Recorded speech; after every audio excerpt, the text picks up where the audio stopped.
Hey everybody, it's Greg Miller from the IGN PlayStation team, here to talk to you about Spider-Man 3 for the Xbox 360 and the PlayStation 3.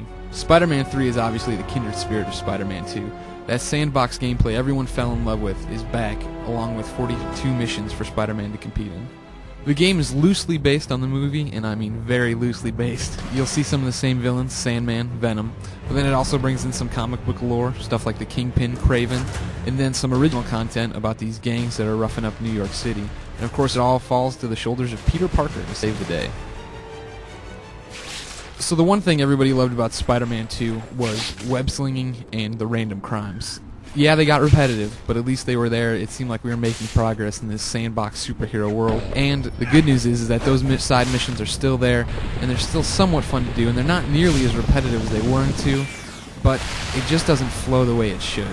Obviously, jumping to next-generation systems, Spider-Man 3 looks really good at first glance. His web-slinging is very fluid, the buildings look nice and realistic, and just overall you get that initial feeling of, wow, this looks really, really good. But just like with Spider-Man's black suit, as time goes on, something sinister is amiss. First thing you'll notice when the screen gets filled with stuff, whether it be buildings, enemies, pedestrians, frame rate gets really, really choppy, and it'll immediately throw you off from that fluid experience you initially had. Combat is the most basic of button mashing.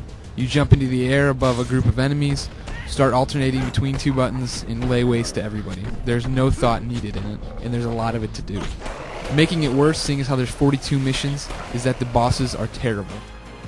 Defeating each one of them means you have to slowly rely on your spider reflexes, which means you stand in the middle of a room, the boss runs at you, he gets ready to attack, you hold down your spider reflexes, dodge the attack, hit your attack button, and hit him. Basically, he swings, you counter. Repeat over and over and over, ad nauseum.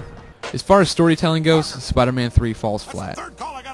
Spider-Man 3 definitely acts as the kind of the cliff notes to the Spider-Man 3 movie. If you haven't seen the Spider-Man 3 movie, and you haven't read about it, and you don't know the basics of the story, this isn't going to help you at all. There's no character explanation, there's no descriptions, there's no story whatsoever for the main characters. Worse yet is even the stories that are generated for the video game aren't fully explained. So with all that going on, Spider-Man 3 really is a mixed bag. I mean, there's some good, such as swinging around the city, fighting some random crimes, the general look of things, but then there's a lot of bad. Boring missions, bad bosses, terrible frame rate, not great graphics. So I mean, we're really calling it around the office an adequate Spider-Man game. It's passable. It's barely what you'd want out of a Spider-Man title. So for you die-hard fans, I know you've already pre-ordered it like myself and you're going out to buy it.